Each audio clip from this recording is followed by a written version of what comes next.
اس وقت دنیا میں 10,000 ہائیڈروجن بم ہیں۔ ایک ہائیڈروجن بم کتنی تباہی کر سکتا ہے؟ ایک ہائیڈروجن بم کو اڑایا جائے تو وہ 10 میل کے ریڈیس تک ہر چیز کو تباہ و برباد کر دے گا۔ اس کے برعکس اگر ایک ایٹم بم کو اڑایا جائے تو 1 میل کے ریڈیس کو وہ تباہ و برباد کر کے رکھ دیتا ہے۔ تو ہائیڈروجن بم کتنا خطرناک اور ڈینجرس ہے۔ ہائیڈروجن بم سے جو تباہی ہوگی اس کا تو انسان صرف ابھی تصور ہی کر سکتا ہے، لیکن ایک تباہی جس کو تاریخ انسانی دیکھ چکی ہے وہ ہیروشیما اور ناگاساکی پہ گرنے والا ایٹم بم ہے۔ 6 اگست 1945 کو جو بم گرا اس کی تباہی ساری دنیا دیکھ چکی ہے۔ ہائیڈروجن بم اور اٹامک بم میں بنیادی فرق وہ فزیکل پروسیس ہے جو ایٹم سے انرجی حاصل کرنے کے لیے اپنایا جاتا ہے۔ ایک کہلاتا ہے فشن، دوسرا کہلاتا ہے فیوژن۔ فشن وہ فزیکل عمل ہے اس میں ایک بڑا ایٹم 2 چھوٹے یا 2 سے زائد ایٹم میں تقسیم ہو جاتا ہے اور اس کے نتیجے میں انرجی حاصل ہوتی ہے۔ اس کے برعکس فیوژن وہ عمل ہے جس میں 2 یا 2 سے زیادہ چھوٹے ایٹمز مل کے ایک بڑا ایٹم بناتے ہیں اور اس کے نتیجے میں انرجی حاصل ہوتی ہے۔ جب سلو نیوٹران کی بمبارڈمنٹ یورینیم کے ایٹم پہ کی جاتی ہے، اس کے نتیجے میں یورینیم کا یہ ایٹم 2 برابر حصوں میں تقسیم ہو جاتا ہے اور بہت زیادہ انرجی خارج کرتا ہے اور 2-3 فریش نیوٹرانز بھی نکلتے ہیں۔ اگر ان نیوٹران کے لیے صورتحال مناسب ہو تو یہ نیوٹران بھی فشن کا حصہ بن جاتے ہیں۔ یہ نیوکلیئر فشنز کی ایک چین بنا دیتے ہیں۔ یہ اس وقت تک جاری رہتی ہے جب تک تمام یورینیم کنزیوم نہ ہو جائے۔ اس طرح پیدا ہونے والی انرجی بھی ملٹیپلائی کرتی ہے۔ کہا گیا ہے کہ یورینیم کے ایک نیوکلیس سے فیژن کے عمل کے دوران 200 میگا الیکٹران وولٹ انرجی پیدا ہوتی ہے۔ یہ ریئیکشن بے پناہ توانائی خارج کرتا ہے تھوڑے ہی لمحے میں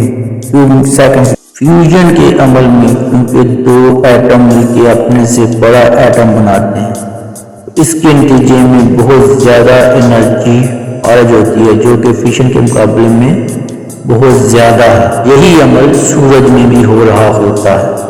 اگر ہم موازنہ کریں کہ فشن کی انرجی اور فیوژن کی انرجی تو فشن کی نسبت فیوژن میں بے انتہا انرجی پائی جاتی ہے، یہ مور پاورفل ہے۔ یہی وجہ ہے کہ ایٹم بم سے 15,000 TNT مواد بنتا ہے جبکہ ہائیڈروجن بم سے 10 ملین TNT سیم اماؤنٹ کا۔ فشن کے عمل کے لیے یوز ہونے والا فیول یورینیم اور پلوٹونیم ہے جبکہ فیوژن کے لیے استعمال ہونے والا فیول ہائیڈروجن ہے، جبکہ بائی پروڈکٹ کے طور پر نیوکلیئر یوزڈ فیول یہ فشن کے نتیجے میں بنتا ہے جبکہ فیوژن کے نتیجے میں ہیلیم بنتا ہے۔ ہائیڈروجن بم میں فیوژن عمل کیسے کرتا ہے؟ ہائیڈروجن کے 2 آئسوٹوپ ٹیٹریم اینڈ ٹریشیم دونوں مل کے ہیلیم بناتے ہیں اور بہت زیادہ انرجی پروڈیوس کرتے ہیں۔ ہائیڈروجن کے اپنے آئسوٹوپ میں تو 1 نیوٹران ہوتا ہے لیکن اس کے برعکس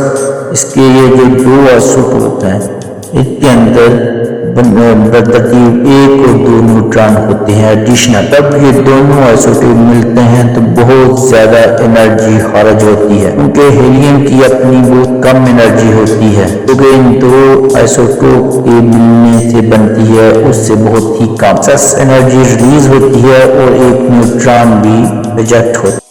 نارملی ڈیٹوریم اور ٹریشیم کو آپس میں نہیں ملایا جا سکتا کیونکہ دونوں پہ پازیٹیو چارج ہے اور پازیٹیو چارج کی وجہ سے یہ ایک دوسرے کو ریپیل کرتے ہیں۔ سائنسدانوں نے فیوژن کے لیے ہائیڈروجن کو ہی بہترین اس لیے مانا ہے کیونکہ اس کے اندر صرف 1 پروٹون، یہ کسی ایٹم میں زیادہ پروٹون ہوں تو اس میں پازیٹیو چارج زیادہ ہوگا وہ الیکٹریکل چارج کی نسبت کم ہوگا۔ اب نارملی یہ الیکٹران اس کے ارد گرد اپنے آربٹس میں گھومتے رہتے ہیں اور یہ ایک دوسرے کو ریپیل کرتے ہیں کیونکہ دونوں پہ ہی پازیٹیو چارجز ہیں، یہ مل نہیں سکتے۔ اگر ٹمپریچر لاکھوں ڈگری تک بڑھا دیا جائے تو پھر یہ نیوکلیائی آپس میں مل سکتے ہیں۔ جیسے جیسے ٹمپریچر بڑھتا ہے تو ایٹمز کی سپیڈ بڑھ جاتی ہے۔ درجہ حرارت کی ایکسٹرا آرڈنری ایک حد سے زیادہ تبدیلی ہی ان کو ریپلشن ہو رہی ہے ایٹم کی، ان کو ریپلشن میں بدل کے ان کو نیوکلس کو آپس میں ملانے کا سبب بن سکتی ہے۔ اس کے لیے انتہائی زیادہ ٹمپریچر چاہیے ہوگا، اتنا زیادہ کہ سورج کے سینٹر میں جو ٹمپریچر ہوتا ہے اس سے بھی زیادہ 100 ملین ڈگری سیلسیس ٹمپریچر چاہیے، اور سورج کے سینٹر میں ہوتا ہے 15 million degree Celsius. 100 million degree Celsius پہ آئسوٹوپ جو ہیں وہ پلازما کی شکل اختیار کر جاتے ہیں۔ اس پوائنٹ پہ پہنچ کے جو الیکٹران ہے وہ اپنے آربٹس کو چھوڑ دیتے ہیں، اور اس پوائنٹ پہ الیکٹران اور نیوکلیائی فریلی فلوٹ کر رہے ہوتے ہیں، اور اس پوائنٹ پہ نیوکلیائی جو ہیں وہ اپنے ایک دوسرے کے بہت زیادہ قریب ہو جاتے ہیں، اور جب یہ اتنا کلوز ہو جائیں کہ 1 × 10⁻⁻15 میٹرز قریب آ جائیں ایک دوسرے کے، تو ایک اسٹرانگ نیوکلیئر فورس ڈیولپ ہوتی ہے، جو کہ صرف اتنے قریب فاصلے کی وجہ سے ہی ممکن ہے۔ یہ نیوٹران اور الیکٹران کو آپس میں جوڑنے کا سبب بنتی ہے، اور اس طرح یہ پروٹون اور نیوٹران آپس میں مل جاتے ہیں۔ اس طرح سے 2 پروٹون اور 2 نیوٹران بنتے ہیں اور 1 نیوٹران ایجیکٹ ہو جاتا ہے۔ 2 پروٹون 2 نیوٹران ہیلیم کے اندر موجود ہوتے ہیں، تو اس طرح یہ ہیلیم بن جاتا ہے اور ایک اضافی نیوٹران خارج کرتا ہے، اور بہت زیادہ انرجی بھی اس عمل کے دوران۔ ابھی تک کی ڈسکشن سے ہم اس نتیجے پہ پہنچ گئے ہیں کہ فشن کس طرح عمل کرتی ہے اور اس کے نتیجے میں انرجی کیسے خارج ہوتی ہے، اور فیوژن کس طرح عمل کرتی ہے اور اس کے نتیجے میں انرجی کیسے حاصل ہوتی ہے۔ تو فشن کی مدد سے ہونے والا ایٹم بم کا دھماکہ کتنا شدید ہے، اور اس کی نسبت ہائیڈروجن کی مدد سے بننے والا دھماکہ کتنی شدید ہے۔ اب ہم دیکھتے ہیں کہ ان کے درمیان بنیادی فرق کیا ہے، ہائیڈروجن بم کیسے بنتا ہے۔ اب ہم دیکھتے ہیں کہ ہائیڈروجن بم کے اندر کیا ہوتا ہے۔ ہائیڈروجن بم کے اندر بھی مین فیشن بم ہوتا ہے۔ ہائیڈروجن بم کو مین 3 حصوں میں ڈیوائڈ کیا جا سکتا ہے، مین پارٹس کے۔ فیشن بم کے ارد گرد کیمیکل بم ہوتا ہے، اس کا مٹیریل ہوتا ہے، اس کے اندر فیشن بم ہوتا ہے، اور تیسرے حصے میں فیوژن کا عمل ہوتا ہے جہاں پہ ہائیڈروجن مین کام کرتا ہے۔ سب سے آؤٹ سائڈ پہ بیرلین کی طے ہوتی ہے، اس کے بعد یہ کیمیکل ایکسپلوژن جو ہے وہ ہوتا ہے فیوژن بم کے ارد گرد۔ سینٹر میں فیوژن بم ہوتا ہے اور اس سے کچھ فاصلے پہ ہائیڈروجن بم کا مٹیریل ہوتا ہے۔ ہائیڈروجن بم کی جو بیرونی ساخت ہے وہ یورینیم کی ہوتی ہے، اور اس کے اندر پروٹینیم کا راڈ ہوتا ہے، اور درمیان میں لیتھینیم ڈیوٹرائٹ کا مٹیریل ہوتا ہے جو کہ فیوژن کے عمل کے لیے ریکوائرڈ ہے۔ فیشن بم اور فیوژن بم کے درمیان اسٹور فارم ہوتا ہے۔ کیمیکل ایکسپلوژن جب عمل کرتا ہے تو اس سے ہوتا یہ ہے کہ فیشن کا عمل شروع ہوتا ہے فیشن بم کے ایریا۔ فیشن بم کا عمل جیسے شروع ہوتا ہے تو وہ اپنا چین ریئیکشن سٹارٹ کرتا ہے، اس کے ساتھ بہت زیادہ ہیٹ بھی پروڈیوس کرتا ہے۔ جبکہ ہم جانتے ہیں کہ ہائیڈروجن بم کے لیے بہت زیادہ ہیٹ ریکوائرڈ ہے، وہ بہت زیادہ جو ہیٹ ہے وہ پہنچتی ہے ہائیڈروجن کی طرف۔ اس ہیٹ کے نتیجے میں پھر ہائیڈروجن بم ایکسپلائٹ ہوتا ہے اور اس کی وجہ سے پھر یہ دھماکہ ہوتا ہے۔ ہائیڈروجن بم میں لیتھینیم ڈیوٹرائٹ پاؤڈر استعمال ہوتا ہے جو کہ وائٹ کلر کا ہوتا ہے۔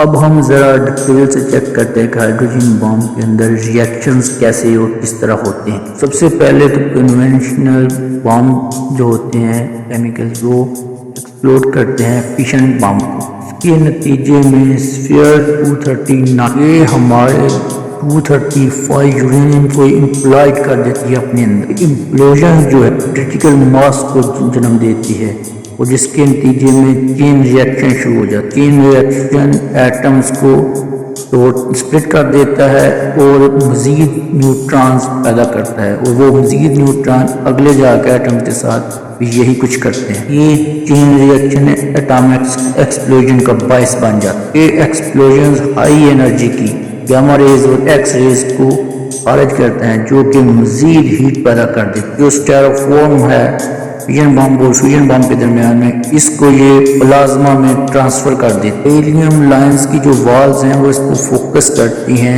فیوژن سلنڈر کی طرف، ایسا کہ ایرو کی مدد سے دیکھا جا سکتا ہے۔ جیسا کہ یہ ایکس ریز لائٹ کی روشنی کی رفتار سے جاتی ہیں تو یہ بہت جلدی سے ہائیڈروجن فیول کی طرف چلی جاتی ہے۔ یہ اٹامک بم کے فزیکل شاک ویو سے بھی زیادہ جلدی سے پہنچ جاتی ہے، اس لیے ضروری ہے کہ اگر شارٹ ویوز پہلے پہنچ جاتی تو وہ فیوژن بمز کو پہلے ہی ہٹا دیتی۔ ہیٹ ٹرانسفر ہو رہی ہے، یہ فیوژن سلنڈر کو لیٹینم ڈیٹوریٹ کو ریئیکٹ کرنے میں مدد دیتی، نتیجتاً یہ ٹریٹیم کو اخراج کرتے، پھر ٹریٹیم اور ڈیٹوریم آپس میں فیوز ہو کے ہیلیمز بنا دیتے اور مزید نیوٹرانز بناتے۔ نیوٹران ہے یہ یورینیم کیسیم اور پروٹیم راڈ کو مزید فیشن ریئیکشن کے لیے ریڈی کرتی۔ یہ چیز لیتھیم ڈیوٹرائٹ پہ مزید پریشر بڑھاتی۔ پریشر نہ صرف باہر سے اندر کی طرف بلکہ اندر سے باہر کی طرف بھی ہوتا ہے۔ یہ مزید فیوژن کریٹ کرتی ہے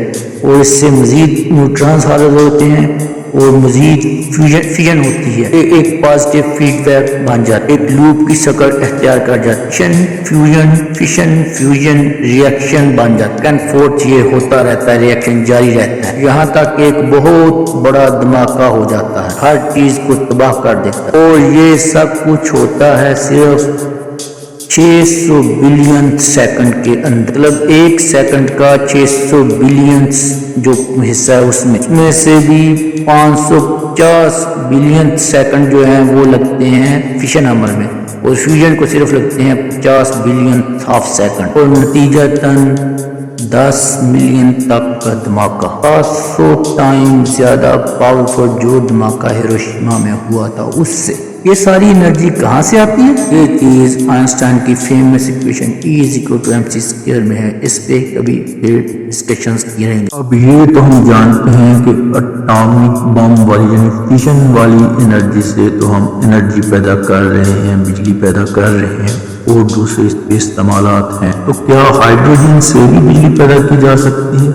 اور کیا کیا جا سکتا ہے اس سے؟ تو آئیں اس کو دیکھیں۔ ہائیڈروجن کی فیوژن سے زبردست توانائی حاصل ہوتی ہے، اس کا اندازہ آپ اس بات سے لگا سکتے ہیں کہ تڈیلا ڈیم میں اول دن سے جتنی بجلی جتنی توانائی پیدا کی ہے وہ ہائیڈروجن کے صرف 1 ٹن کے جلنے سے مل سکتی ہے۔ اب فوراً ذہن میں یہ سوال آتا ہے کہ ہم اپنے بجلی گھروں میں ہائیڈروجن کو بطور ایندھن استعمال کیوں نہیں کرتے؟ آخر زمین پہ ہائیڈروجن تو عام پائی جاتی ہے، سمندر اور دریا اس سے بڑے ہوئے ہیں، اور پھر ہائیڈروجن بم میں ہائیڈروجن ہی تو ڈلتی ہے۔ دراصل اس میں کئی مشکلات ہیں۔ دھماکے کے لیے فیوژن کے ذریعے توانائی حاصل کرنا قدرے آسان ہے۔ اگر آپ متواتر طور پہ کنٹرول وے میں توانائی حاصل کرنا چاہیں تو اس کے لیے مخصوص حالات کی ضرورت ہوتی ہے۔ پھر بھی تمام دنیا میں سائنسدان اس کوشش میں ابھی لگے ہوئے ہیں اور کچھ پیش رفت یقیناً ہوئی بھی ہے۔ 1992 میں امریکی سائنسدانوں نے فیوژن سے توانائی حاصل کرنے کے جانب پیش قدمی کا اعلان کیا۔ جس مشین سے توانائی حاصل کرنے کی کوشش کی گئی وہ ٹوکومیک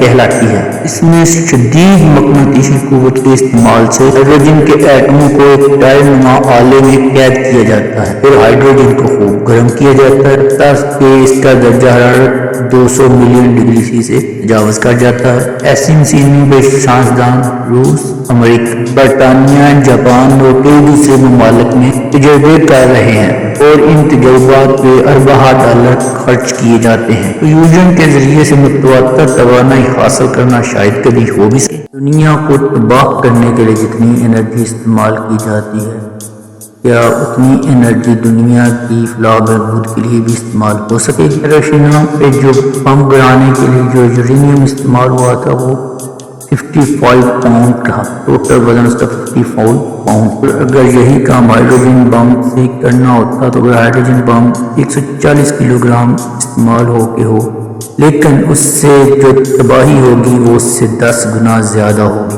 ہائیڈروجن سے بجلی پیدا کرنے کے لیے بھی بے شمار رکاوٹیں ہیں۔ سب سے پہلے تو یہ پانی سے ہائیڈروجن نکالنے کا جو عمل ہے یہ بھی بہت کاسٹلی پڑتا ہے ابھی۔